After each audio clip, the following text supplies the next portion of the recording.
à tous et bienvenue dans cette nouvelle vidéo, dans cette nouvelle exhortation du mercredi.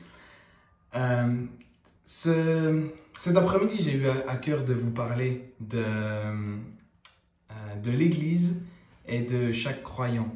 Depuis plusieurs mois, nous ne pouvons pas nous retrouver, nous ne pouvons pas aller à l'église physiquement et nous ne pouvons donc pas aller au culte ou même aux réunions de prière, aux différentes réunions qu'on avait en semaine habituellement. Nous ne pouvons pas nous retrouver physiquement dans l'église et cela peut être perturbant. Mais j'ai une question pour vous aujourd'hui. Où est l'église en cette période? Je dirais même plus, qui est l'église en cette période?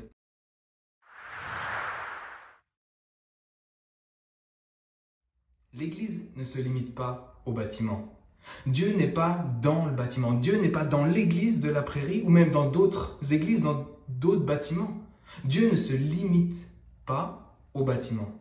L'église, en fait, c'est chaque membre qui la compose, de même que l'Esprit de Dieu est présent en chaque croyant. Nous sommes, chaque croyant, une église, en fait. Nous lisons dans 1 Jean 3, verset 24, « Celui qui garde ses commandements demeure en Dieu, et Dieu demeure en lui. Et nous reconnaissons qu'il demeure en nous à l'Esprit qu'il nous a donné. » Dieu demeure en chacun de nous par son Esprit. Nous lisons aussi dans 1 Corinthiens 6, verset 19, « Ne le savez-vous pas? Votre corps est le temple du Saint-Esprit. Du Saint-Esprit qui est en vous et que vous avez reçu de Dieu. » Notre corps, chacun d'entre nous, nous sommes le temple du Saint-Esprit. Nous sommes le temple de Dieu. Et oui, chaque croyant est une petite église, une mini-église là où il est. Chaque croyant est un peu comme un arbre dans le désert. Un arbre dans le désert qui est comme une mini-oasis. Une mini-oasis pour les personnes qui sont autour. Et oui, oasis is good.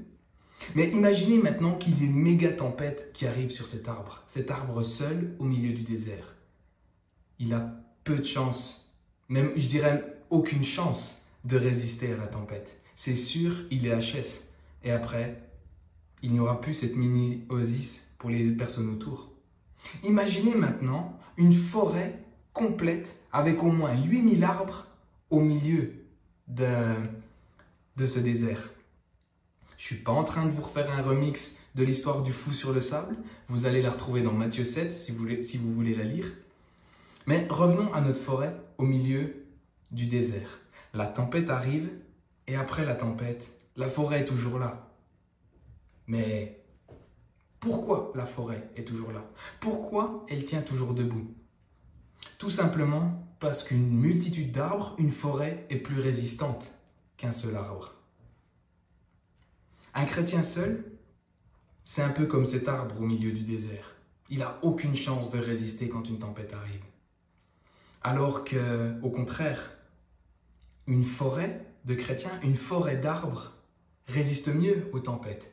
Et oui, quand plusieurs chrétiens sont ensemble, ils peuvent se soutenir les uns les autres pour ne pas tomber, pour s'encourager, être là les uns pour les autres, comme une forêt résiste au vent violent. Un arbre au milieu d'une forêt sera peu ballotté par les vents violents. Et s'il y arrive, il y aura toujours des arbres autour pour le soutenir.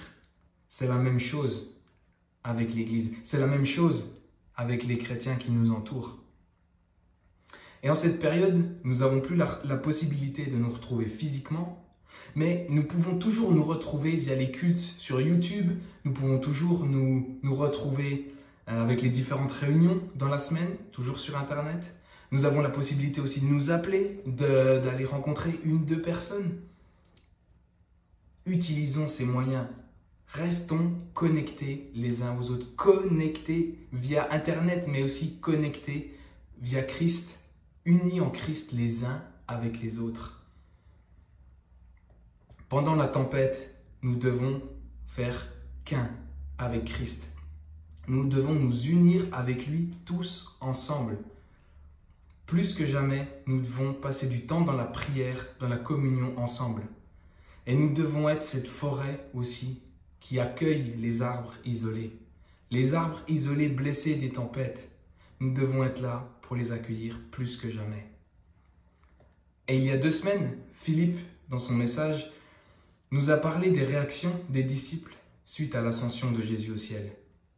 Jésus les ayant quittés, physiquement, Jésus n'étant plus avec eux, ils se sont tous réunis, ils se sont tous retrouvés. Ils ne sont pas partis chacun de leur côté, dans leur ville, dans leur maison. Non, ils sont tous restés ensemble, un. Dans ce temps particulier qu'ils vivaient, dans ce temps peut-être de doute, dans ce temps d'attente de la promesse du Saint-Esprit, ils sont restés un entre eux et un dans la prière. Nous allons le voir dans Acte 1, verset 12. Nous lisons donc Acte 1, verset 12. Alors ils retournèrent à Jérusalem de la colline appelée le Mont des Oliviers, qui est près de Jérusalem, à la distance d'1 kilomètre environ. Quand ils furent arrivés, ils montèrent à l'étage dans la pièce où ils se tenaient d'ordinaire. Il y avait là Pierre, Jean, Jacques, André, Philippe, Thomas, Barthélemy, Matthieu, Jacques, fils d'Alphée, Simon le Zélote et Jude, fils de Jacques. Tous persévèrent d'un commun accord dans la prière avec les femmes, avec Marie, mère de Jésus, et avec les frères de Jésus. Et on le voit, ils se retrouvent tous ensemble, mais pour faire quoi? Mais qu'est-ce qu'ils font? On ne parle pas de la bougie, mais qu'est-ce qu'ils font réellement? Ils prient ensemble. Ils passent du temps dans la prière ensemble. Ils persévèrent dans la prière ensemble.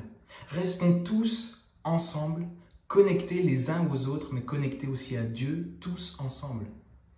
Soyons unis ensemble avec Christ pendant cette période pour accueillir les chrétiens isolés, les arbres isolés. Restons cette forêt ensemble, cette forêt de chrétiens pour nous soutenir les uns les autres dans cette période où on ne peut pas se voir physiquement, où on ne peut pas se retrouver dans notre bâtiment. Chacun de nous est une mini-église là où il est. Mais tous ensemble, nous sommes une seule église.